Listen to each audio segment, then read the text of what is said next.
ದೇಹಕ್ಕಾಗತ್ತೆ, ಮನಸ್ಸಿಗಲ್ಲ. ಮನಸ್ಸಿಗೆ ವಯಸ್ಸಾಗಬಾರ್ದಾಗುತ್ತೆ. ಹೆಚ್ಚು ನರಸಿಂಹಯ್ಯನವರ ಹೆಸರು ನೀವೆಲ್ಲ ಕೇಳಿರ್ಬೋದು. ನಮ್ಮ ರಾಜ್ಯ ಕಂಡಂತ ಬಹಳ ದೊಡ್ಡ ಶಿಕ್ಷಣ ತಜ್ಞರು. ಅವರಿಗೆ ಇಂಗ್ಲಿಷ್ನಲ್ಲಿ ನಿಮ್ಗೆ ವಯಸ್ಸು ಎಷ್ಟಾಗಿದೆ ಅಂತ ಕೇಳೋದಕ್ಕೆ ಏನು ಹೇಳ್ತೀವಿ ಹೇಳಿ? English how old are you ಅಂತ ಕೇಳ್ತೀವಲ್ವ? How old are you, how old are ಅಂತ ಕೇಳಿದ್ರೆ ಅವರು ಐ ಆಮ್ 75 years ಯಂಗ್ ಅಂತಿದ್ರು. ಇವತ್ತಿನ ಹುಡುಗರು ಕೇಳಿ 25 years ಓಲ್ಡ್, 25 ವರ್ಷಕ್ಕೆ ವಿಕೆಟ್ ಬಿತ್ತು.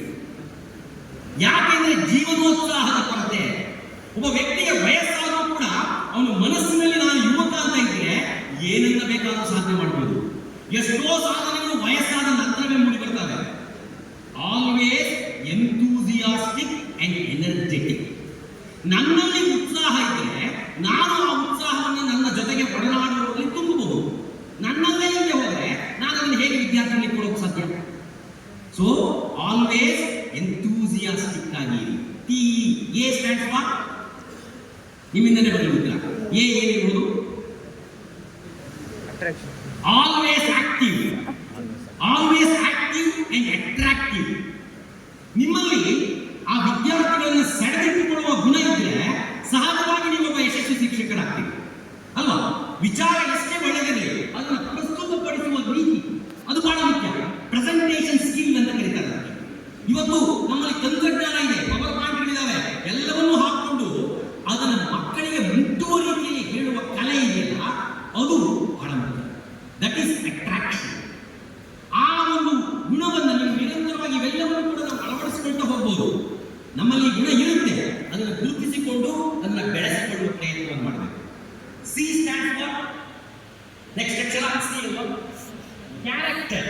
ವಂಡರ್ಫುಲ್ ಸರ್, ಧನ್ಯವಾದ. ಕ್ಯಾರೆಕ್ಟರ್, ಕ್ಯಾರೆಕ್ಟರ್ ಅನ್ನುವಂಥದ್ದು ಬಹಳ ಮುಖ್ಯ. ಇದನ್ನ ಬಸವಣ್ಣನವರು ತಮ್ಮ ವಚನದಲ್ಲಿ ಬಹಳ ಚೆನ್ನಾಗಿ ಹೇಳ್ತಾರೆ.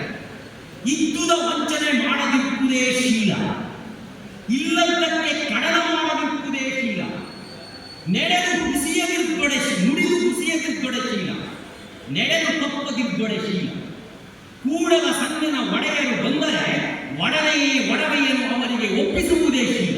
ಎಂತ ಅದ್ಭುತವಾದ ಮಾತು ಇದು. ಇದ್ದುದ ವಂಚನೆ ಮಾಡದಿರುವುದೇ ಶೀಲ. ನಮ್ಮ ಹತ್ರ ಏನಿದೆಯೋ ಅದಕ್ಕೆ ನಾವು ವಂಚನೆ ಮಾಡಬಾರ್ದು. ನನ್ನ ಹತ್ರ ಇರುವ ಅತಿ ದೊಡ್ಡ ಸಂಪತ್ತು ಅಂತಂದ್ರೆ ನನ್ನ ವ್ಯಕ್ತಿತ್ವ, ನನ್ನ ಪರ್ಸನಾಲಿಟಿ, ನನ್ನ ಒಳಗಿರುವ ಶಕ್ತಿ. ನಾವು ಹೊರಗಿನ ಬಗ್ಗೆ ಹುಡುಕಾಡ್ತೀವಿ, ಆಗ ನಿಜವಾದ ಸಂಪತ್ತು ಎಲ್ಲಿದೆ? ನನ್ನ ಒಳಗಡೆ ಇದೆ. ಅದನ್ನೇ ಎಸ್ ವೆಂಕಟೇಶ್ವರ ಒಂದು ಕಡೆಯಲ್ಲಿ ಬಹಳ ಚೆನ್ನಾಗಿ ಹೇಳ್ತಾರೆ. ಬೆಳ್ಳಿಯ ಬಾಗಿಲು, ಚಿನ್ನದ ದೇಗುಲ, ಒಳಗಡೆ ಬಹುಮುತ್ತು ರತ್ನ, ಬೀಗದ ಕೈ ತಂದು ಬಾಗಿಲನ್ನು ತೆಗೆಯಲು ನೀನೊಮ್ಮೆ ಮಾಡು ಪ್ರಯತ್ನ. ನಮ್ಮ ಒಳಗಡೆ ಬೆಳ್ಳಿಯ ಬಾಗಿಲನ್ನು ಹೊಂದಿರುವ ಚಿನ್ನದ ದೇಗುಲ ಇದೆ, ಅದರ ಒಳಗಡೆ ಬಹುಮುತ್ತು ರತ್ನಗಳಿದ್ದಾವೆ. ಅದನ್ನು ಪಡ್ಕೊಳ್ಬೇಕಾದ್ರೆ ನಾನು ಬೀಗದ ಕೈ ತಂದು ಬಾಗಿಲನ್ನು ತೆಗಿಬೇಕು. ಏನು ಸಿಗುತ್ತೆ ಆ ಬೀಗದ ಕೈ? ಯಾವಾಗ ಶಾಪಿಂಗ್ ಮಾಲಿಗೆ ಹೋಗಿ ಶಾಪಿಂಗ್ ಮಾಡ್ಬೇಕಾದ್ರೆ ನಾನು ಮೋರ್ ಮಾರ್ಕೆಟ್ ಅಲ್ಲೋ ಸ್ಟಾರ್ ಮಾರ್ಕೆಟ್ ಅಲ್ಲೋ ಸಿಗುತ್ತಾ? ಖಂಡಿತ ಇಲ್ಲ. ನನ್ನ ಹತ್ರನೇ ಇದೆ ಬೀಗದ ಕೈ. ಯಾವ ಬೀಗದ ಕೈ? ಜ್ಞಾನ ಅನ್ನುವಂತಹ ಬೀಗದ ಕೈ, ಆತ್ಮವಿಶ್ವಾಸ ಅನ್ನುವಂತಹ ಬೀಗದ ಕೈ, ಗುರಿ ಅನ್ನುವಂತಹ ಬೀಗದ ಕೈ, ಪ್ರಾಮಾಣಿಕತೆ ಎನ್ನುವಂತಹ ಬೀಗದ ಕೈ, ಸಹಿಷ್ಣುತೆ ಎನ್ನುವಂತಹ ಬೀಗದ ಕೈ ನನ್ನ ಹತ್ರನೇ ಇದೆ.